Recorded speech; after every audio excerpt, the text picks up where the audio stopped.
transport aérien, en rapport avec ceux du ministère de la Santé et de l'Action sociale, se sont concertés ce jour, lundi 16 mars 2020, pour étudier ensemble les meilleurs moyens de réduire au minimum la propagation de ce virus.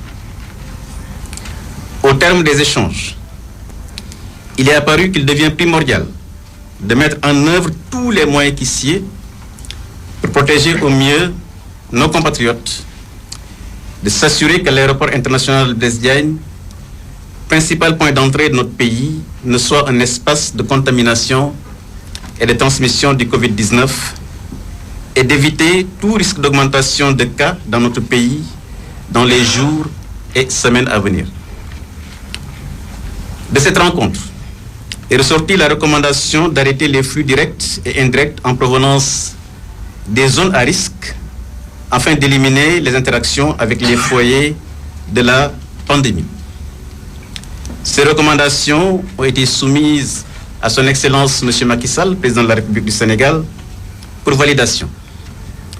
Ainsi, en accord avec son Excellence M. le Président de la République, nous avons décidé de suspendre toutes les lignes aériennes en provenance et vers les destinations ci-dessus. En Europe, il s'agit de la France, de l'Italie, de l'Espagne, la Belgique et du Portugal. Au Maghreb, il s'agit de l'Algérie et de la Tunisie. Cette mesure sera applicable à compter du mercredi 18 mars 2020 à 23h59 pour une durée de 30 jours.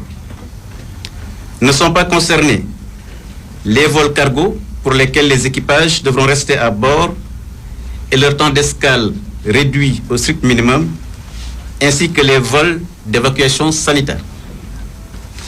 Pour le Royaume du Maroc, les vols ont été suspendus depuis hier à 0h01. Cette décision historique a pour objectif de réduire la chaîne de transmission et d'en minimiser l'impact.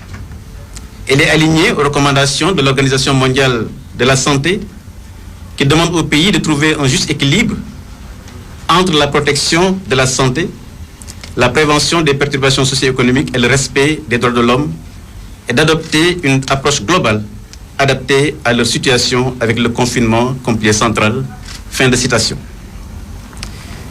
Bien entendu, une telle décision aura des conséquences sur les secteurs du tourisme et du transport aérien, deux des 7 secteurs prioritaires du plan Sénégal émergent. Néanmoins, face à ce choc exogène mondial, il est de notre devoir d'apporter des réponses mesurées et cohérentes, pas proportionnées à la menace contre la santé publique et basées sur les évaluations des risques locaux. Ceci impliquera tous les éléments de la chaîne de valeur touristique aérienne en accord avec les lignes directrices et recommandations générales de l'Organisation mondiale de la santé, de l'Organisation mondiale du tourisme et de l'Organisation mondiale de l'aviation civile.